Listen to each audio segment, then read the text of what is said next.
सुनिए, मैं आपसे बात कर रहा हूँ, इससे पहले कि वापस से स्वाइप अप स्वाइप डाउन करने लग जाओ। एक बहुत ही कमाल का सेशन जो है वो मैंने रिकॉर्ड किया है, अब आपको प्रेजेंट करने जा रहा हूँ। डॉक्टर अभिषेक चारण सर हमारे साथ हैं, ऑन्कोलॉजिस्ट हैं, कैंसर के ट्रीटमेंट और कैंसर के पेशेंट की उस जर्नी में उनका साथ देते हैं और बहुत ही तबीयत से साथ देते हैं कि एक से एक इनकी जो टेस्टिमनी है, पेशेंट्स की जो सक्सेस स्टोरीज हैं, उनको आप चेक कर सकते हैं। एक से बढ़कर एक केसेस जो इन्होंने हैंडल किए हैं, they actually came up with that flying colour. तो इससे पहले कि आप और कुछ कंटेंट चूज करें, एक बारी इसको भी चेक कर लीजिए। We are going for this podcast to fight against cancer. Sir, cancer और जिंदगी ये दोनों ही टर्म्स एक टाइम से ऐसा माना जाता है साथ में नहीं आते। और कैंसर की जब भी बात आती है तो किसी की भी जिंदगी में कैंसर के बाद फुल स्टॉप लग जाया करता था, but thanks to our recent developments, technologies और आप सबके एफर्ट्स की अब वो फुल स्टॉप नहीं लगता, कॉमा है। और कैंसर के बाद भी जिंदगी जो है वो कलर्स दिखाती है, आगे बढ़ती है। तो उसी पर बात करने वाले हैं आज के पॉडकास्ट में। We shall be talking about that hope part, कि कैसे कैंसर के बाद भी जितने भी सारे ट्रीटमेंट्स होते हैं, टेक्निक्स होते हैं जो इवॉल्व हुए हैं ओवर द ईयर्स, उनमें और उनके जरिए जिंदगी में हम नए कलर्स ऐड करते हैं। तो सबसे पहले तो मैं यही पूछना चाहूंगा कि कैंसर से इंसान नहीं हारता, इंसान अपने डर से हारता है। इस पर कुछ कमेंट करिए आप। जी, बहुत अच्छा पॉइंट है आपका। पहली बात तो जो मैं एनकाउंटर करता हूँ ओपीडीज में, मैं देखता हूँ पूरा परिवार सहमा हुआ होता है। कैंसर एक डायग्नोसिस है, ये एक आपका लाइफ सेंटेंस नहीं है, ये डेथ सेंटेंस नहीं है। ये बात समझना बहुत ज़रूरी है। कैंसर इतना बड़ा टैबू है हमारी सोसाइटी में, उसको हमें नीचे लाना ज़रूरी है। पुराने ज़माने में और इवन आजकल भी हम देखें टियर 2 टियर 3 सिटीज़ में या छोटे कस्बों में, कैंसर सुनते ही उनका इलाज तक नहीं कराते हैं कि बस अब तो क्या है, उल्टी गिनती शुरू। ऐसा नहीं है, बहुत रिसेंट एडवांसेस हो गए हैं, काफ़ी साइंस ने प्रगति कर ली है और काफ़ी हद तक कैंसर क्यूरेबल है। और ट्रीटेबल तो हर केस में होता है कैंसर, क्यूरेबल भी काफ़ी हद तक है। तो मेरा आज श्रोताओं से, आपके श्रोताओं से यही अनुरोध रहेगा, कैंसर को एक डायग्नोसिस माने, ये एक बीमारी है, ये आपका लाइफ सेंटेंस नहीं है, डेथ सेंटेंस नहीं है, ये डेथ वारंट नहीं है। इसको एक बीमारी के तौर पे लीजिए। हाँ, ये बड़ी बीमारी है, पूरे परिवार, पूरा एक कैंसर एक पेशेंट को नहीं होता, पूरा परिवार उससे ग्रसित हो जाता है। सब अफेक्ट होते हैं, इमोशनली होते हैं, फाइनेंशियली होते हैं, फिजिकली होते हैं, पर उसका मिलके हम इलाज करवा सकते हैं। आउटकम अच्छा है। होप बहुत ज़रूरी है, पॉजिटिव रहना ज़रूरी है, गिव अप नहीं करना है। किसी को भी ये अगर ये प्रॉब्लम है, इसका हिम्मत से आप वॉरियर बनिए, इस पे गिव अप नहीं कीजिए। और फैमिली सोशल सपोर्ट बहुत ज़रूरी है। आपका अच्छी बैकिंग होगी अगर आपके फैमिली अच्छे सपोर्ट होगे, आपका सोशल स्ट्रक्चर अच्छा है, सर्कल अच्छा है, आपका हॉस्पिटल एनवायरनमेंट अच्छा है, आपके कई सामाजिक संस्थाएं हैं, सब सपोर्ट करते हैं, तो इस सब टैबू से निकलना है। It's a diagnosis, it is just a diagnosis, ये मैं कहना चाहूँगा। ओके, उस बीमारी की शुरुआत की अगर बात करें तो at the very first place cancer होता ही क्यों है? देखिए, कैंसर क्या होता है, हमारा शरीर बनता है ऑर्गन से। ऑर्गन में होते हैं टिश्यू, और सबसे छोटा पार्ट होता है हमारे शरीर का एक सेल, जिसे हिंदी में कोशिका कहते हैं। तो ये नॉर्मल शरीर में बिलियंस में कोशिकाएं होती है, कुछ बन रही है, कुछ टूट रही है। एक इक्विलिब्रियम होता है, बैलेंस होता है शरीर में, जैसे हमारे समाज का, प्रकृति का, सृष्टि का एक बैलेंस होता है। जब ये शरीर का बैलेंस गड़बड़ाता है, हमारी कुछ कोशिकाएं ज़्यादा बन रही हैं, टूट कम रही हैं, और वो प्रोलिफरेट कर रही हैं ज़्यादा से ज़्यादा, वो आगे कैंसर बनता है। अब ये आप पूछेंगे होता क्यों है, ये कोशिकाएं बढ़ने क्यों लग जाती है, अनियंत्रित क्यों हो जाती है? उसके कई कारण होते हैं। पहला कारण होता है, जैसे जैसे कई बार एडवांसिंग एज होती है, उसमें कोशिकाएं अपना कंट्रोल खो देती है। दूसरा होता है एनवायरमेंटल फैक्टर्स, बहुत सारे हैं। मैं सन में ज़्यादा रह रहा हूँ, तो मेरी कोशिकाएं जितना मेरा सन देख नहीं सकती हैं, मतलब एक्सपोजर सहन नहीं कर सकती, उससे ज़्यादा एक्सपोजर सन का हो रहा है, तो स्किन कैंसर हो सकता है। मैं अल्कोहल ज़्यादा लेता हूँ, स्मोक ज़्यादा लेता हूँ, नॉर्मल जो मेरा सेल है वो झेल नहीं सकता, उससे ज़्यादा उसको आप एक्सपोज कर रहे हैं कार्सिनोजेनिक और इन पार्टिकल से। तो कुछ भी एनवायरमेंटल एक्सपोजर हुआ, एज हुआ, या आपकी डाइटरी हैबिट्स हुई, या फिर 5-10% में हेरिडिटरी हुआ, इनसे नॉर्मल कोशिकाएं आपकी कन्वर्ट हो जाती है, म्यूटेशन हो जाता है। एक्सटर्नल म्यूटेशन हो सकता है, इंटरनल हो सकता है। म्यूटेट होके वो अनियंत्रित हो जाती हैं और वो प्रोलिफरेट करती है, वो प्रोलिफरेट इतना कर जाती हैं कि वो कैंसर बन जाती है। तो बेसिक भाषा में ये प्रोलिफरेशन होता है अनियंत्रित, और उसके लिए आपके अंदर से, शरीर से या बाहर से कोई भी आपको कोई ट्रिगर मिलता है। वो ट्रिगर आप डाइट से दे सकते हैं, पॉल्यूशन से दे सकते हैं, हेरिडिटरी हो सकता है, या एज रिलेटेड नॉर्मल भी हो सकता है। इन सब से फिर कैंसर बन सकता है। क्या ऐसी भी परिस्थितियां आती हैं, केसेस आते होंगे आपके पास जिसमें कि नोन नहीं होता उसका कारण? मतलब कोई एक बहुत ही नॉर्मल लाइफस्टाइल जी रहा है, इन तमाम सारी जो लाइफस्टाइल खराब चीजें हैं, नशे की चीजें हैं, स्मोकिंग हैबिट्स हैं, उनसे दूर रह रहा है, बावजूद इसके वो अपनी लाइफ में कभी इस परिस्थिति में आता है, ऐसा भी होता है? बहुत अच्छा सवाल है, और ऐसे बहुत से लोग आते हैं और हम्म। देखा जाए और काफ़ी लोगों का ब्रेकडाउन भी होता है हमारे आगे। मैंने कितने लोग देखता हूँ, हर हफ्ते ऐसे लोग होते हैं, लेडीज़ होती हैं खासकर, जो ना टबैको लेती है ना अल्कोहल लेती है, हेल्दी लाइफस्टाइल है, फिर भी वो आके कहती है मुझे ही क्यों हो गया है। वो अपने आप को कर्स करते हैं, हमने ऐसा क्या करा। तो इसके पीछे रीज़न होता है कि कुछ नॉर्मल जेनेटिक म्यूटेशन आपके शरीर में, कोशिकाओं में हो जाते हैं। उसका कोई एक्सटर्नल एक्सपोजर नहीं है। इंटरनली कई बार क्या होता है, बैड लक से आपका वो म्यूटेट हो जाते हैं आपकी नॉर्मल कोशिकाएं, और फिर वो आगे कैंसर में हो सकती है। ये बच्चों में भी पाया जाता है, 6 महीने के बच्चे में भी कैंसर हो सकता है, 30 साल के इंसान में भी हो सकता है, 50 में भी हो सकता है, बिना एक्सपोजर के भी हो सकता है। कोई आप एक्सटर्नल एक्सपोजर के बिना भी अपने आप कोई जेनेटिक म्यूटेशन हुआ, आपकी नॉर्मल कोशिका अनियंत्रित हो गई, कैंसर में कन्वर्ट हो गई। तो ये भी हो सकता है और ओके। काफ़ी होता है। अलग अलग स्टेज होते हैं, एंड आई एम श्योर कि अलग अलग स्टेज में जब भी पेशेंट्स आपके पास आते हैं तो उसी हिसाब से माइंड मेकअप करके आते हैं। मैंने सुना है कि कैंसर स्टेज 4 के भी आप लोगों ने ट्रीट किए हैं, जी। तो थोड़ा उस विषय में बताएं, मोडालिटी के बारे में, कि एग्जैक्टली कौन सा स्टेज है, पेशेंट आपके पास कब आते हैं, and how exactly things go on after that? देखिए, ब्रॉडली कैंसर में 4 स्टेजेस होती है, first, second, third, fourth. First second को हम अर्ली स्टेज मानते हैं, थर्ड फोर्थ को हम लोकली एडवांस मानते हैं। दुर्भाग्य से इंडिया में क्या है, इग्नोरेंस हमारे सोसाइटी का पार्ट है, हम इग्नोर करते हैं। मुझे भी दर्द हो रहा होगा, हाँ मैं 2 दिन गोली ले लूंगा, देखूंगा, ऐसे करके इग्नोर करते हैं। और ये खासकर महिलाओं में हमारी, क्योंकि वो अपनी हेल्थ को इग्नोर करते हैं, और हम एज बीइंग मेल कंपेनियन हम भी इतना इंपॉर्टेंस नहीं देते लेडीज़ की, हम अपनी हेल्थ को ही नहीं देते तो उनकी हेल्थ को तो और इग्नोर करते हैं। तो ये इग्नोरेंस से हमारे सोसाइटी में लोकली एडवांस कैंसर थर्ड और फोर्थ वाले ज़्यादा आते हैं as compare to western society. वहाँ पे अवेयरनेस अच्छी है, वो अच्छे से अपनी हेल्थ का ध्यान देखते हैं, वहाँ पे अर्ली कैंसर ज़्यादा आते हैं। इंडिया में थर्ड एंड फोर्थ स्टेज के कैंसर ज़्यादा आते हैं, बिकॉज हमारे सोसाइटी का स्ट्रक्चर ऐसा है, सामाजिक हमारी परिस्थितियाँ ऐसी है। तो इस एडवांस स्टेज में भी कैंसर का ट्रीटमेंट है। अर्ली स्टेज का फ़ायदा ये है कि आपको ट्रीटमेंट कम मिलेगा, आपको 6 की जगह 2 या 3 महीने में आपका ट्रीटमेंट हो जाएगा, आपके क्योर चांसेस अच्छे हैं, आपके कॉस्ट कम होती है। एडवांस में आपका ट्रीटमेंट ज़्यादा होगा, कॉस्ट ज़्यादा होगी, पर फिर भी ट्रीटेबल होता है। इवन फोर्थ स्टेज में भी पेशेंट ठीक हो जाता है। हमारे पास लिम्फोमा के पेशेंट्स होते हैं, ब्लड कैंसर के होते हैं, या कई बीमारियां होती है जिसमें फोर्थ स्टेज में भी पूरा क्योर हो जाता है। और पूरा पेशेंट मतलब नॉर्मल लाइफ एक्सपेक्टेंसी जो 60, 70, 80 है इंडियंस की, वहाँ तक क्रॉस करता है। और इवन कुछ कैंसर में जिनमें फोर्थ में पूरा क्योर नहीं हो सकता, बट ट्रीटमेंट ऑप्शन बहुत अच्छे हैं, जिनसे उनको अच्छा आराम मिलता है, उनका लाइफ स्पैन बढ़ता है, और क्वालिटी ऑफ लाइफ मेंटेन कर पाते हैं हम। अलग अलग इलाज के जो technique over the year develop हुए हैं, उनके बारे में थोड़ा अगर आप कमेंट करना चाहें। जी, देखिए 19th सेंचुरी में कीमोथेरेपी ड्रग आ गया था। वो वर्ल्ड वॉर फर्स्ट के बाद में कीमोथेरेपी, उन्होंने जो सोल्जर्स थे उनको नाइट्रोजन मस्टर्ड दिया, उससे उन्होंने देखा कि ब्लड कैंसर ठीक हो रहा है। ऐसे ही ये इंसिडेंटली डायग्नोस हुआ कीमोथेरेपी। 1910-20 से चल रहा है, और अभी 100 साल हो गए कीमोथेरेपी की। तो ये कन्वेंशनल कीमोथेरेपी ड्रग होता है, जो आपकी कोई भी नॉर्मल सलाइन ड्रिप में हम डाल के देते हैं। ये तो बहुत पुराना है। फिर लेट 80s में आविष्कार होने लगे, रिसर्च एंड डेवलपमेंट ज़्यादा होने लगे। उसके बाद में कंसेप्ट आया टारगेटेड थेरेपी का। टारगेटेड थेरेपी, जैसे मैं आपको पहले बता रहा था, कोई नॉर्मल आपका कोशिका है, वो कैंसर में क्यों बना, क्योंकि उसमें कुछ म्यूटेशन हुआ, कुछ चेंजेस हो गए। उस चेंज को आइडेंटिफाई करके उसी को हम टारगेट करें। जैसे आपकी एक बहुत बड़ी फौज है, सेनापति है, उसके ऑर्डर पे पूरी आपकी सेना चल रही है, उस सेनापति को हम टारगेट करें, उसको हम ट्रीट करें, तो ऐसी उसे हम टारगेटेड थेरेपी कहते हैं। मतलब 80s में चालू हो गई, और बाय अब 2030-25 तक तो कम से कम 100 से ज़्यादा टारगेटेड थेरेपी है। तो इनका बहुत हद तक काफ़ी इससे इंप्रूवमेंट आया है। लेटेस्ट मोडालिटी में इम्यूनोथेरेपी एक नया ड्रग आया है। इम्यूनोथेरेपी क्या होता है, जैसे आपकी मेरी इम्यूनिटी है, हमारे अंदर इम्यूनिटी है जो इन्फेक्शन से लड़ती है, वही इम्यूनिटी कैंसर से भी लड़ती है।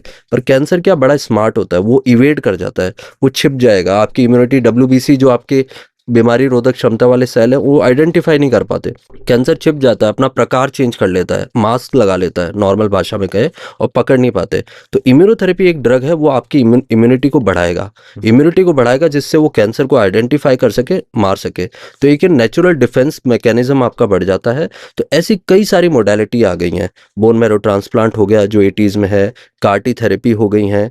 ये तो हो गई मेडिकल रिलेटेड। सर्जरी में भी काफ़ी, जैसे रोबोटिक सर्जरी आ गई, मिनिमल इन्वेजिव सर्जरी आ गई, रेडिएशन भी एक मोडालिटी होती है ट्रीटमेंट की, उसमें IMRT, IGRT, साइबर नाइफ आ गई, या फिर ब्रैकी थेरेपी आ गई। तो काफ़ी एडवांसेस हो गए लास्ट 50 सालों में, और पेशेंट की क्योर रेट, सर्वाइवल रेट बहुत ज़्यादा बढ़ चुकी है आज। सर्वाइवल रेट बढ़ चुका है। आपने कार्टी सेल क्या जिक्र किया, कार्टी थेरेपी भी है, और आप उसके विशेषज्ञ भी हैं इंसिडेंटली, तो उसके बारे में बताएं कि ये पद्धति कैसे पिक्चर में आई, एंड आज के समय में इसकी सार्थकता क्या है? देखिए, कार्टी सेल क्या होता है, मेनली एक आपका chimeric antigen receptor T cell होता है आपके ब्लड में। जैसे मैंने आपको बताया कि बीमारी रोधक क्षमता होती है, WBC टी सेल होता है, वो बीमारी के साथ साथ इन्फेक्शन, कैंसर, इन्फ्लेमेशन सबसे लड़ते हैं। तो उसी क्षमता को बढ़ाने के लिए कार्टी कहते हैं। उसमें आपका WBC सेल होता है, जो आपका बीमारी रोधक सेल होता है, टी सेल, उसको निकाल लेते हैं हम। उसको निकाल के लैब में भेजते हैं, इंजीनियर करते हैं उसको, ऐसा इंजीनियर करते हैं कि वो ट्यूमर सेल को आइडेंटिफाई कर पाए। उस पर हम एंटीजन चिपका देते हैं, और देसी भाषा में एंटीजन चिपका के वापस इन्फ्यूज़ कर देते हैं पेशेंट को इन्फ्यूज़ करने के बाद वो जो कैंसर सेल को पकड़ के मारता है, ये करता है। इससे क्या होता है, वो स्पेसिफिक कैंसर के अगेंस्ट एक्ट करता है, आप ही की इम्यूनिटी बढ़ा रहा है, और फिर वो मेमोरी टी सेल में बन जाता है। लॉन्ग लास्टिंग रेमिशन मिलता है पेशेंट को। बहुत अच्छी मोडालिटी है, न्यूअर है, इवॉल्व हो रही है।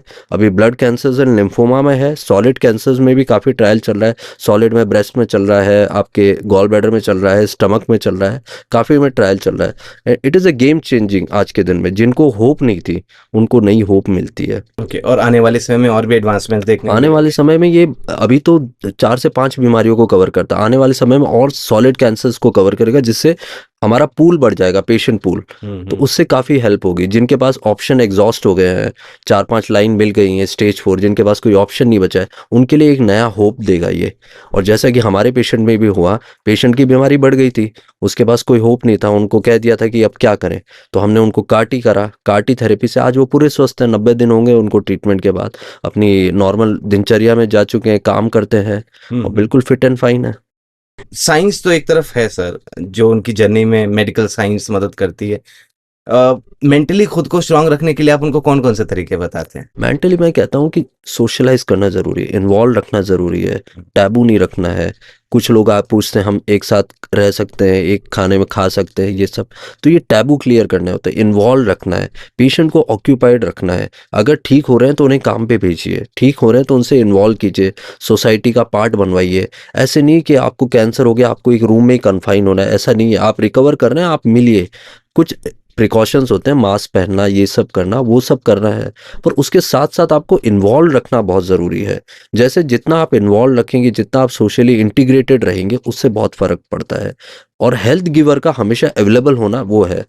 तो कभी भी कुछ दिक्कत हो, I am always for the patient. तो हम नंबर भी शेयर करते हैं, कॉल आते हैं कभी भी। बहुत मतलब there are plenty of personal stories, और लोगों ने क्या क्या बताया है, करा है, बहुत इम्पैक्ट पड़ता है। टैबूज की आपने बात की, टैबूज मोस्टली जहां तक मेरी समझ है वो पिक्चर में आते हैं जब भी मिथ्स होते हैं बड़े सारे। नहीं, मिथ को बस्ट करना बहुत जरूरी है। पहला मिथ तो है cancer is a treatable and curable thing. Cancer का इलाज संभव है, आप ठीक हो सकते हैं, ये डेथ वारंट नहीं है, डेथ सेंटेंस नहीं। पहला तो आप इलाज लीजिए, आप डरिए मत। दूसरा है कि बायोप्सी करने से कैंसर फैलता है। हम भाई बायोप्सी के बिना कोई कैंसर का इलाज नहीं होता। आपको पुष्टि करनी पड़ती है कि आपके कैंसर है। उसके लिए आपको छोटा सा अंश लेना होता है गांठ का, उसको माइक्रोस्कोप में देखना होता है और कंफर्म करना पड़ता है कैंसर, उसे हम बायोप्सी कहते हैं। काफ़ी लोग सोचते हैं कि अगर बायोप्सी लेंगे गांठ से हम तो गांठ फैल जाएगी। ये एक भ्रांति है, टैबू है, इससे नहीं होता है, कुछ नहीं फैलता है। ये मस्ट है, ये ज़रूरी टेस्ट है और ये करना चाहिए, ये नहीं सोचना चाहिए। तीसरा ये है कि हम एक साथ रहेंगे तो कैंसर फैल जाएगा, ये भी नहीं होता है। कैंसर कारणों से फैलता है, ये कम्युनिकेबल डिजीज नहीं है। हम बैठे हैं, हम एक साथ खाएं पिएं, उससे कैंसर नहीं होता है।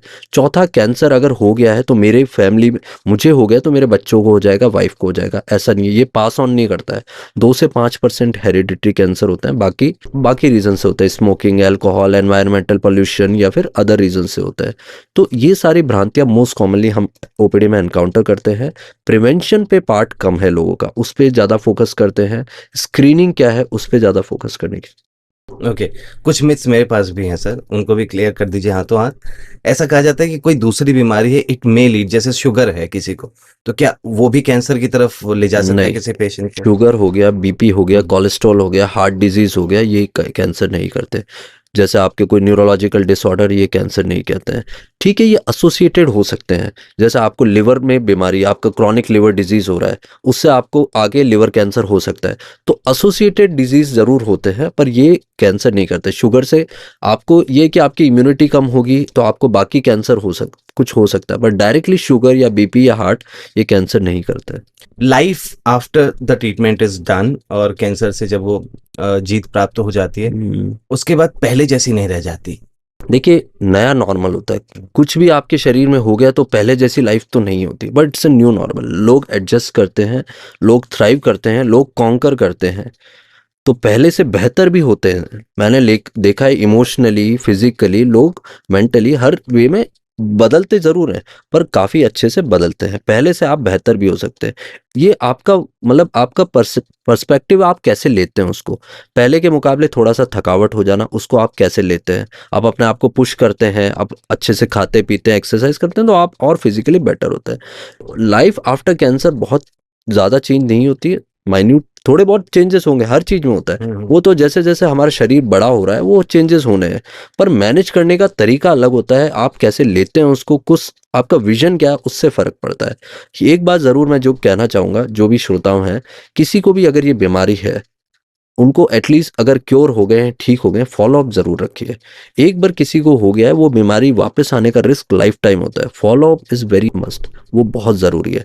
बीमारी कभी भी आ सकती है। रेगुलर फॉलो अप लोग छोड़ देते हैं, 3 साल बाद आते हैं वापस बीमारी के साथ, वो गलत होता है। फिर उनका ट्रीटमेंट ज्यादा होता है, परेशानी ज़्यादा होती है, और मतलब आउटकम भी इतना अच्छा नहीं होता है। तो आप टाइम से अगर आप फॉलोअप लेते हैं, डॉक्टर जिसके पास बुलाया है जा रहे हैं आप, तो बहुत ज़रूरी है, आपकी बीमारी कंट्रोल में रहेगी, और आती भी है तो टाइमली आप डिटेक्ट कर पाएंगे।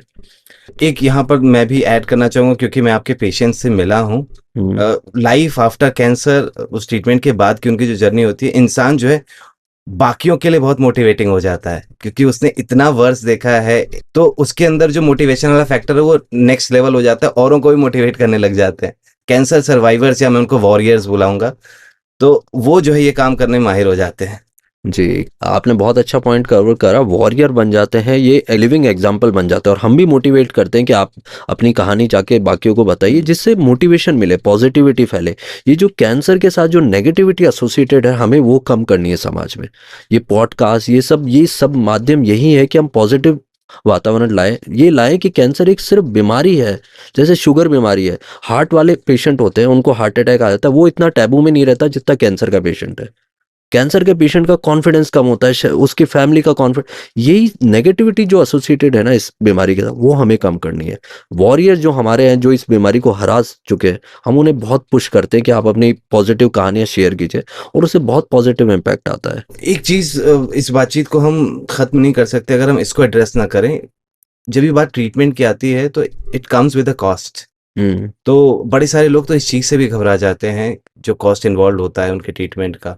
तो कौन कौन सी चीजें हैं जो सच में उनकी मदद करती हैं, दोज अलग अलग प्रोग्राम्स जो गवर्नमेंट की तरफ से हैं, या फिर अगेन वो जो पॉलिसीज वो खरीदते हैं, तो आप प्लीज उस पर कमेंट करें कि ये सारी चीजें हैंडी रखनी चाहिए लोगों को। देखिए, ये बहुत अच्छा पॉइंट आपने कवर करा कि कैंसर का डायग्नोसिस से तो लोग डरते हैं, फिर ये भी डरते हैं कि बहुत कॉस्टली ट्रीटमेंट, हम तो करा ही नहीं पाएंगे। बहुत लोग आते हैं भाई, वो मुझसे ये घबराते पूछते हैं, सर ट्रीटमेंट में खर्चा क्या होगा। बहुत इस पे मिसकंसेप्शन है, मिथ है कि खर्चा, ऐसा नहीं है। कैंसर सस्ता ट्रीटमेंट से भी हो सकता है, हर टाइप के ट्रीटमेंट से हो सकता है। गवर्नमेंट ऑफ राजस्थान लीजिए, गवर्नमेंट ऑफ इंडिया ले लीजिए, काफ़ी स्कीम चल रही है। हम ऑलमोस्ट हर पेशेंट का स्कीम के थ्रू ट्रीटमेंट करते हैं, कोई खर्चा नहीं आने देते हैं। तो ये मिथ है कि भाई कैंसर का अगर हो गया डायग्नोसिस पैसे लग जाएंगे, खर्चा हो जाएगा, हम कहाँ से लाएंगे, क्या लाएंगे। देखिए कैंसर के ट्रीटमेंट की कॉस्ट तो कहीं तक भी जा सकती है। इतने मॉलिक्यूल्स हैं, यूएसए का आप कोई ड्रग ले आएंगे वो करोड़ों में आ जाएगा, पर उसकी ज़रूरत नहीं है। बेसिक ट्रीटमेंट जो कन्वेंशनल कीमोथेरेपी से भी लोग ठीक होते हैं। मेरे तो ज़्यादातर पेशेंट को मैं देता ही हूँ और उससे ठीक हो जाते हैं। तो ये मिथ है कि कॉस्ट पे नहीं जाना है, कॉस्ट का कोई स्केल नहीं होता, कितना भी लग सकता है, पर सारी स्कीम में गवर्नमेंट कवर होता है, गवर्नमेंट ऑफ इंडिया की, गवर्नमेंट ऑफ राजस्थान की, और फ्री में हो जाता है ट्रीटमेंट। हम चिरंजीवी से फ्री में इलाज करते हैं लोगों का। और हम क्या, काफ़ी लोग करते हैं और इसमें कोई बड़ी बात नहीं है, करना भी चाहिए। पर ये मिथ है कि भाई कॉस्ट पे ज़्यादा हमें फोकस नहीं करना चाहिए, मेरी सोच। कौन सी चीजें फर्स्ट हैंड में लोग खुद अपनी जिंदगियों में तब्दीलियां करें जिससे कि वो एक सफल और सेफ तरीके से, हेल्दी तरीके से लाइफस्टाइल को जी सके, वो एक मैसेज आप देते हैं? कैंसर आज के दिन में इंडिया में 4th most common cause of death है। लास्ट ईयर 15 लाख कैंसर के केसेस डिटेक्ट हुए, 8.5 लाख डेथ हुई ड्यू टू कैंसर। अब हम क्या कर सकते हैं इसको कम करने के लिए? पहली चीज़ है अवेयरनेस फैला सकते हैं। कैंसर होता है, वो साइन देता है आपको, आपको कोई दिक्कत है आप जाके फिजिशियन से मिलिए, आप डॉक्टर से मिलिए। दूसरा, एज जैसे जैसे बढ़ेगी आपका कैंसर का रिस्क बढ़ेगा, तो एज के बाद में आपको स्क्रीनिंग करवानी होती है। स्क्रीनिंग जैसे breast cancer most common cause cancer है इंडिया में, 2.5 लाख कैंसर के केसेस आते हैं ब्रेस्ट में, मोस्ट कॉमन कैंसर है। उसकी स्क्रीनिंग होती है मैमोग्राम। वो 40 साल से 54 साल की लेडीज़ में, अपने घर में माताएं बहनें हैं, उनको हमें मोटिवेट करके एक स्क्रीन करवाना है, एक्सरे करवाना है मैमोग्राम। 3 सेकंड का एक्सरे होता है, फ्री में हो जाता है, गवर्नमेंट में भी, प्राइवेट में भी जाएं 500-700 हज़ार में हो जाता है आपका। तो ये एक्सरे से आपका रिस्क पता लगता है, साल या 2 साल में एक बार कराना है। तो ये कॉमन कैंसर्स के स्क्रीनिंग को हमें एक्सेप्ट करना है, अपने को उनमें इन्वॉल्व करना है, ये कर सकते हैं। बाकी आई लाइफस्टाइल की बात, लाइफस्टाइल बहुत ज़रूरी है। जैसे मैंने पहले बताया, बुरी आदतें छोड़ना है, अल्कोहल, तंबाकू, इन सब का सेवन छोड़ना है, एक्टिव लाइफ परस्यू करना, 40 to 50 मिनट एक्सरसाइज करना, हेल्दी डाइट लेना, आप जिसमें वेजिटेबल्स लीजिए, सैलेड्स लीजिए, बेरीज लीजिए, आप एंटीऑक्सीडेंट डाइट लीजिए, पानी पिए, अच्छे से सोइए, स्ट्रेस मत लीजिए, 6 to 8 आवर्स स्लीप आप लीजिए। बहुत ज़रूरी है कि स्ट्रेसफुल लाइफ छोड़ें हम।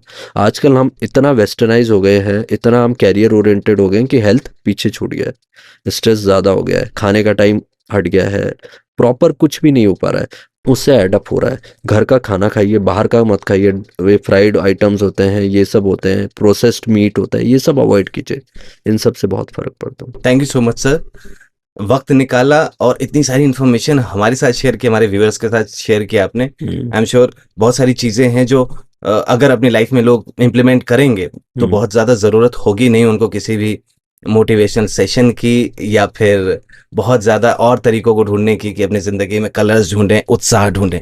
वो सारी चीज़ें ज़िंदगी आपको देती रहती है अलग अलग मौक़ों पे, है कि नहीं? Thank you so much sir. Thank you.